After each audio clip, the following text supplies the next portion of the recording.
हम बाहर खड़े होकर के दर्शन करते हैं। पद्म पुराणकार बताते हैं पवित्रारोपण के विधान में, पवित्रा जो आरोपण करते हैं ठाकुर जी के श्रीकंठ में, उनको जो फल प्राप्त होता है वही फल दर्शन में भी है।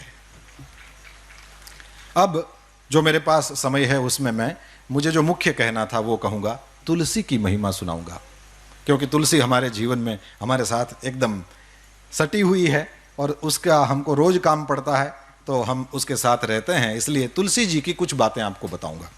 लिखा है शंकर भगवान के मुख से ये तुलसी महिमा बताई गई पद्म पुराण में। लिखा है कि तुलसी का महात्म्य भर सुन लेने से जन्म मृत्यु के चक्कर से हम छूट जाते हैं। जन्म से लेकर मृत्यु तक पर्यंत जितने भी पाप हुए हों केवल तुलसी महात्म्य सुनने से नष्ट हो जाते हैं। सुनिए, लिखा है तुलसी का पत्ता, फूल, मूल, शाखा, छाल, तना और मिट्टी आदि सभी पावन है। तुलसी संभवम सर्वम पावनम मृत्तिकादिकम। जो तुलसी काष्ठ का चंदन श्री कृष्ण को अर्पण करता और उनके श्री विग्रह में भक्ति पूर्वक लगाता है वो सदा श्री हरि के समीप रमण करता है। यही हरिचंदन है। तुलसी का काष्ठ भी चंदन काष्ठ की तरह घिसा जा सकता है, यही सर्वांगे हरिचंदनम है, इसी को हरिचंदन। तुलसी का काष्ठ इसमें घिस दो, हो गया हरिचंदन, या तुलसी का पत्ता उसमें घिस दिया, हो गया हरिचंदन। ये ठाकुर जी को धराया जाए।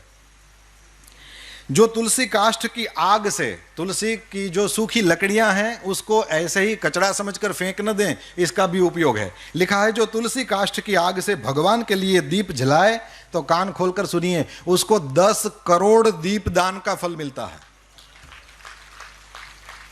जो ब्राह्मण तुलसी काष्ठ की अग्नि में हवन करते हैं उन्हें एक एक सिक्त अर्थात भात के दाने में अथवा एक एक तिल में अग्निष्टोम यज्ञ का फल मिलता है, जिस यज्ञ के कुंड में तुलसी का एक छोटा सा काष्ठ डाल दिया जाए।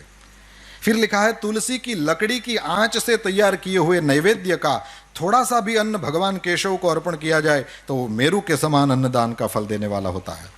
जो भगवान को तुलसी काष्ठ का धूप देता है, भगवान ने એટલે આપણે આમ અગરબત્તી સળગાવીને મૂકી દેવાય ને, મેં ટ્રાય કરી લીધી બોલવું હતું એટલે પણ બુઝાઈ જાય, એટલે આપણે ઘી કે કંઈક લગાડીને કદાચ કરીએ તો રહેશે। લખ્યું છે कि जो भगवान को तुलसी काष्ठ का धूप देता है वह उसके फल स्वरूप 100 यज्ञानुष्ठान और 100 गौदान का फल प्राप्त करता है। केवल तुलसी काष्ठ का धूप, ये कचरा समझकर न फेंकें। आगे, जो मनुष्य अपने अंग में तुलसी की कीचड़ लगाकर श्री विष्णु का पूजन करता है उसे एक ही दिन में 100 दिनों के पूजन का फल प्राप्त होता है। ये सब कुछ गीता प्रेस से प्रकाशित पद्म पुराण में आप दर्शन कर सकते हैं। लिखा है तुलसी की जड़ की मिट्टी से स्नान करने से तीर्थ स्नान का फल मिलता है। जो तुलसी की नई मंजरी से भगवान की पूजा करता है वो जब तक सूर्य चंद्र है तब तक वो पुण्य भोगता है। तुलसी द्वारा पूजित होकर भगवान श्री हरि भयंकर उत्पातों, रोगों तथा अनेक दुर्निमित्तों का भी नाश कर डालते हैं।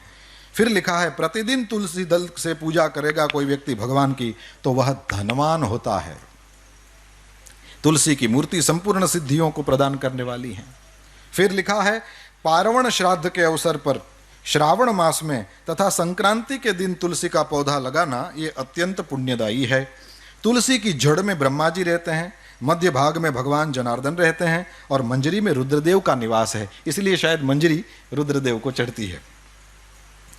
जिस घर, गांव या वन में तुलसी का वृक्ष हो वहां जगदीश्वर श्री विष्णु प्रसन्न चित्त होकर निवास करते हैं। उस घर में दरिद्रता नहीं होती, वहां दुख, भय, रोग नहीं ठहरते। जहां तुलसी की सुगंध लेकर हवा चलती है वहां की 10 दिशाएं और 4 प्रकार के जीव पवित्र हो जाते हैं। जिस घर में तुलसी के मूल की मिट्टी हो वहां संपूर्ण देवता तथा कल्याणमयी भगवान श्री हरि सर्वदा स्थित रहते हैं।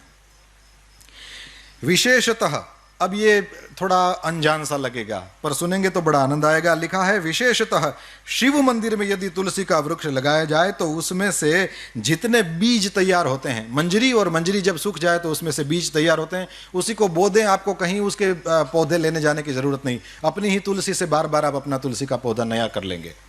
तो मंजरियों को संभालना चाहिए, उससे वहीं फिर हमको ये विदेशों में रहने वाले जब तुलसी संभालना चाहें तो उनके लिए बहुत अच्छा ये मंजरी वाला उपाय है।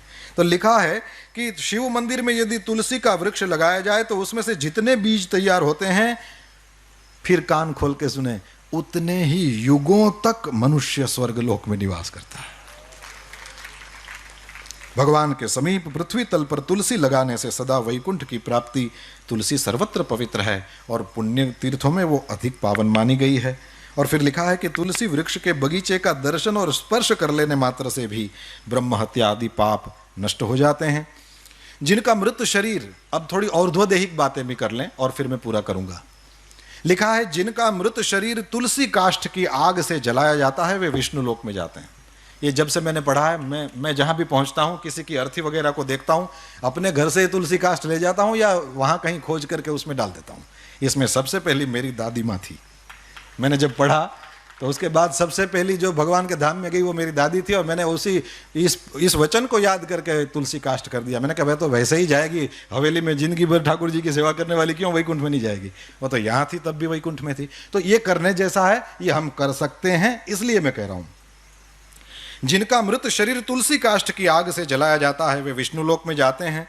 मृत व्यक्ति यदि व्यभिचार आदि किसी भी पाप से ग्रस्त हो, तुलसी काष्ठ की अग्नि से देह का संस्कार होगा तो वो शुद्ध हो जाएगा। लिखा है जिसकी मृत्यु के समय श्री हरि का कीर्तन स्मरण और तुलसी की लकड़ी से जिस शरीर का दाह किया जाए उसका पुनर्जन्म नहीं होता। आपको लगेगा कि इतने सारे तुलसी काष्ठ कहाँ से लाएं, क्योंकि मनुष्य शरीर के लिए तो ज्यादा चाहिए।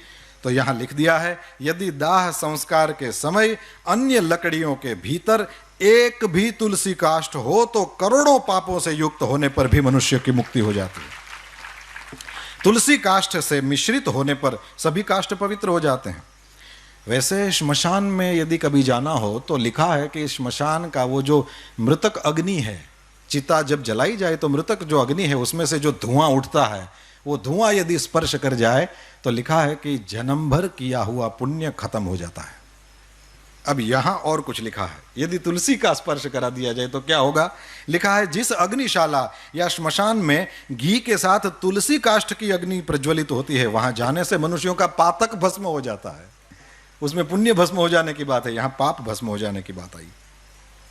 तुलसी काष्ठ की अग्नि से मृत मनुष्य का दाह होता देख क्या होता है, बोले विष्णुदूत ही आकर उसको वैकुंठ में ले जाते हैं। वो करोड़ों जन्मों के पापों से मुक्त होकर भगवान विष्णु को प्राप्त करता है।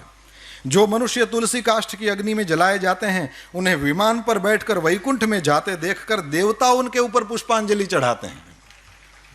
ऐसे जीव को देखकर भगवान विष्णु और शिव संतुष्ट होते हैं, और लिखा है श्री जनार्दन सामने जाकर हाथ पकड़कर अपने अक्षरधाम में ले जाते हैं। और फिर पिंडदान की बात, पिंडदान में ये लिखा है कि तुलसी दल को मिलाकर पिंडदान करने से 100 वर्ष तक पितर तृप्त रहते हैं। ये तो किया ही जाता है।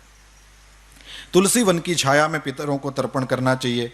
वहां किया हुआ पिंडदान लिखा है पितरों के लिए अक्षय होता है। और 260वां अध्याय, इसमें समुद्र मंथन की कथा है।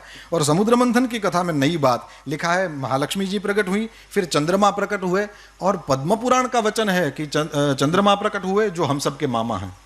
पद्म पुराण में लिखा है कि चंद्रमा हम सबके मामा हैं। ये केवल हमारी दादियों से सुना हुआ नहीं है, पुराण भी इसके साक्षी देता है कि चंद्रमा सबके मामा हैं।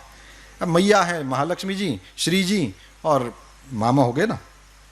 और फिर लिखा है कि इनके बाद समुद्र मंथन से भगवान श्री हरि की पत्नी तुलसी जी प्रकट हुई, जो परम पवित्र है और संपूर्ण विश्व को पावन बनाने वाली है।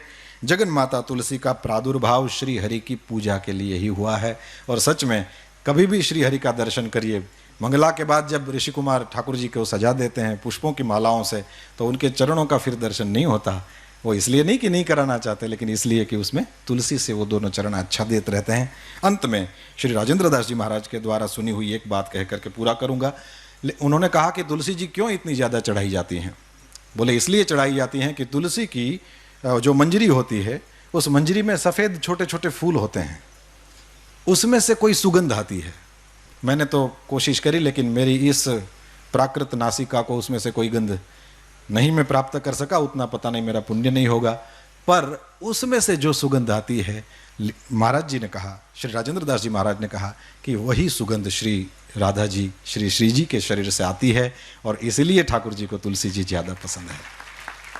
हम सब ऋषि कुमारों को यहाँ पुराण प्रवचन के लिए अवसर दिया गया। इसके लिए अवसर के प्रदाता करुणा निधान पूज्य भाई श्री के चरणों में हम सब ऋषि कुमारों की ओर से बार बार दंडवत प्रणाम करता हूँ। आप सब ने बड़े प्रेम से सुना, इसलिए हम सब ऋषि कुमार आपके आभारी हैं। कृतज्ञता पूर्वक पुनः पुनः पूज्य भाई श्री के चरणों में प्रणाम। पूज्य स्वामी जी श्री माधव प्रिय स्वामी जी।